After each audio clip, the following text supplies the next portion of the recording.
Hello दोस्तों, स्वागत है आपका हमारे YouTube channel the audio story में। आज की कहानी है सुरमा, जिसे लिखा है शहादत हसन मंटो जी ने। फहमीदा की जब शादी हुई तो उसकी उम्र 29 वर्ष से अधिक न थी। उसका दहेज तैयार था, इसलिए उसके माता पिता को कोई कठिनाई नहीं हुई। 25 के लगभग जोड़े थे और जेवरात। लेकिन फहमीदा ने अपनी माँ से कहा कि वह सुरमा, जो विशेष रूप से उसके यहाँ आता है, चांदी की सुरमेदानी में डालकर उसे जरूर दे। साथ ही चांदी की सुरमचू भी। फहमीदा की यह इच्छा तुरंत पूरी हो गई। आजम अली की दुकान से सुरमा मंगवाया, बरकत की दुकान से सुरमेदानी और सुरमचू लिया और उसके दहेज में रख दिया। फहमीदा को सुरमा बहुत पसंद था, इसलिए कि उसका रंग बहुत अधिक गोरा था। वह चाहती थी कि थोड़ी सी स्याही भी उसमें शामिल हो जाए। होश संभालते ही उसने सुरमे का इस्तेमाल शुरू कर दिया था। उसकी माँ उससे अक्सर कहती, फहमीदा, यह तुम्हें क्या खप्त सवार हो गया है, जब न तब आंखों में सुरमा लगाती रहती हो। फहमीदा मुस्कुराती, अम्मी जान, इससे नजर कमजोर नहीं होती। आपने ऐनक कब लगवाई? 12 वर्ष की उम्र में। फहमीदा हंसती है, अगर आपने सुरमे का इस्तेमाल किया होता तो आपको कभी ऐनक की जरूरत महसूस न हो। असल में हम लोग कुछ अधिक ही रोशन ख्याल हो गए हैं, लेकिन रोशनी के बदले हमें अंधेरा ही अंधेरा मिलता है। उसकी माँ कहती, जाने क्या बक रही हो। मैं जो कुछ बक रही हूँ सही है।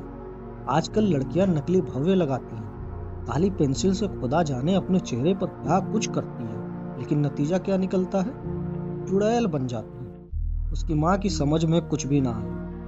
न जाने क्या कह रही है, मेरी समझ में तो खाक भी नहीं आता। फहमीदा कहती, अम्मी जान, आपको इतना तो समझना चाहिए कि दुनिया सिर्फ खाक ही नहीं, खाक के सिवा कुछ और भी है। उसकी माँ उससे पूछती, और क्या है? फहमीदा जवाब देती, बहुत कुछ है। खाक में भी सोने के कण हो सकते हैं। फहमीदा की शादी हो गई। पहली मुलाकात मियाँ बीवी की बड़ी दिलचस्प।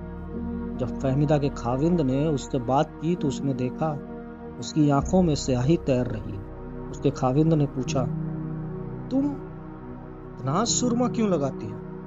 फहमीदा झेप गई और जवाब में कुछ न कह सकी। उसके खाविंद को यह अदा पसंद आई और वह उससे लिपट गया।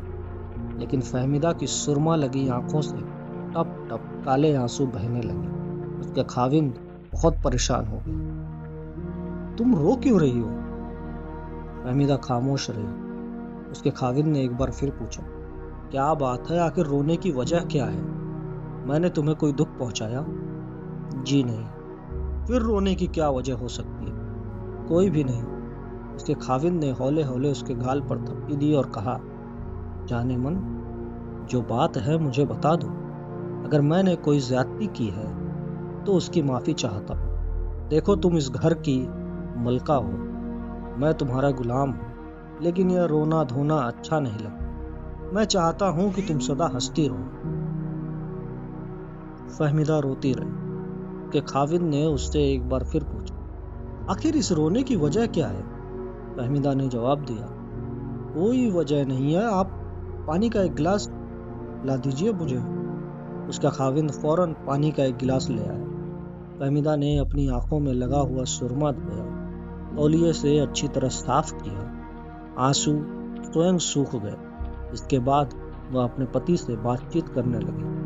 मैं माफी चाहती हूँ, मैंने आपको इतना परेशान किया। अब देखिए, मेरी आंखों में सुरमे की एक लकीर भी बाकी नहीं रही। उसके पति ने कहा, मुझे सुरमे से कोई आपत्ति नहीं है, आप तुम शौक से इसका उपयोग करो, अगर इतना अधिक नहीं कि आंखें उबलती हुई नजर आए। फहमीदा ने आंखें झुका कर कहा, मुझे आपकी प्रत्येक आज्ञा का पालन करना है। भविष्य में मैं कभी सुरमा नहीं लगाऊं। नहीं नहीं, मैं तुम्हें इसका उपयोग करने से मना नहीं करता। मैं सिर्फ यह कहना चाहता हूँ कि मेरा मतलब है, किसी चीज का थोड़ा किफायत से इस्तेमाल किया जाए। जरूरत से ज्यादा जो भी चीज इस्तेमाल में आएगी अपनी कद्र खो देगी। फहमीदा ने सुरमा लगाना छोड़ दिया, लेकिन फिर वह अपनी चांदी की सुरमदानी और चांदी के सुरमचू को रोज निकाल कर देखती और सोचती थी कि ये दोनों चीजें उसकी जिंदगी से क्यों अलग हो गई। वह क्यों इनको अपनी आंखों में जगह नहीं दे सकती। सिर्फ इसलिए कि उसकी शादी हो गई है, सिर्फ इसलिए कि वह अब किसी की मलकियत हो गई है, या हो सकता है कि उसकी इच्छा शक्ति खत्म हो गई हो। वह कोई फैसला नहीं कर सकती, किसी नतीजे पर नहीं पहुंच सकती। 1 वर्ष बाद उसके घर में चांद सा बच्चा। फहमीदा निढाल था, लेकिन उसे अपनी कमजोरी का एहसास नहीं। इसलिए वह अपने लड़के की पैदाइश पर प्रसन्नता रहित। उसे यह महसूस होता जैसे उसने कोई बहुत बड़ी गलती की है। 40 दिन के बाद उसने सुरमा मंगवाया और अपने नवजात शिशु को लगवाया। लड़के की आंखें बड़ी बड़ी थी, उनमें जो सुरमा लगा तो वे और भी ज्यादा बड़ा हो गया। उसके पति ने कोई आपत्ति न की कि वह बच्चे की आंख में सुरमा क्यों लगा, इसलिए कि उसे बड़ी और खूबसूरत आंखें पसंद। दिन अच्छी तरह गुजर रहे थे। फहमीदा के पति शुजात अली को तरक्की मिल गई। अब उसका वेतन 1500 रुपए के करीब। एक दिन उसने अपने लड़के को, जिसका नाम की बीवी ने आसम रखा था, सुरमा लगी आंखों के साथ देखा। वह उसको बहुत प्यारा लगा। उसने बड़ी उत्सुकता से उसको उठाया, चूमा, चाटा और पलंगड़ी पर डाल दिया। वह हंस रहा, वह अपने नन्हे मुन्ने हाथ पांव इधर उधर मार रहा। उसकी सालगिरह की तैयारी हो रही। फहमीदा ने एक बहुत बड़े केक का ऑर्डर दे दिया था। मोहल्ले के सब बच्चे की दावत दी गई थी। वह चाहती थी कि उसके लड़के की पहली सालगिरह बड़ी शान से मनाई जाए। सालगिरह निश्चित रूप से शान से मनाई जाती, मगर 2 दिन पूर्व आसम की तबीयत खराब हो गई और ऐसी हुई कि उसका जिस्म ऐंठने लगा। उसको अस्पताल ले गए। वहां डॉक्टरों ने उसकी जांच की। जांच के बाद मालूम हुआ कि उसे डबल निमोनिया हो गया है। फहमीदा रोने लगी, बल्कि सिर पीटने लगी। मेरे लाल को यह क्या हो गया है? हमने तो इसे फूलों की तरह पाला है। एक डॉक्टर ने उससे कहा, मैडम, ये बीमारियां इंसान के वश में नहीं है। वैसे डॉक्टर के नाते मैं आपसे कहता हूँ कि बच्चे के जाने की कोई उम्मीद नहीं है। फहमीदा ने रोना शुरू कर दिया। मैं तो स्वयं मर जाऊंगी। खुदा के लिए डॉक्टर साहब, मुझे बचा लीजिए। आप इलाज करना जानते हैं। मुझे अल्लाह के घर से उम्मीद है कि मेरा बच्चा ठीक हो जाएगा। डॉक्टर ने बड़े शुष्क लहजे में कहा, खुदा करे ऐसा ही हो।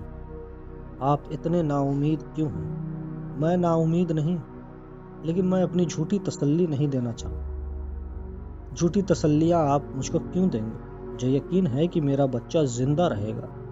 खुदा करे ऐसा ही हो। मगर खुदा ने ऐसा न किया और वह 3 दिन के बाद अस्पताल में मर गए। फहमीदा पर देर तक पागलपन की स्थिति बनी रही। उसके होशो हवास गुम हो गए। कोयले उठाती, उन्हें पीसती और अपने चेहरे पर मलना शुरू कर देती। उसका पति बहुत परेशान था। उसने कई डॉक्टरों की सलाह ली, दवाएं भी दी। अपेक्षित परिणाम नहीं हुआ। फहमीदा के मन मस्तिष्क में सुरमा ही सुरमा था। वह हर बात कालिक के साथ सोचती थी। उसका पति उससे कहता, क्या बात, तुम इतनी चिंतित क्यों रहती हो? वह जवाब देती, जी कोई खास बात नहीं, मुझे आप सुरमा ला दीजिए। उसका पति उसके लिए सुरमा ले आया, मगर फहमीदा को पसंद न आया। अतः वह स्वयं बाजार गई और अपनी पसंद का सुरमा खरीद कर लाई, अपनी आंखों में लगाया और सो गई, जिस तरह वह अपने बेटे आसम के पास सोया करती। सुबह जब उसका पति उठा और उसने अपनी पत्नी को जगाने की कोशिश की तो वह मुर्दा पड़ी। उसके बगल में एक गुड़िया थी जिसकी आंखें सुरमे से भरपूर थी।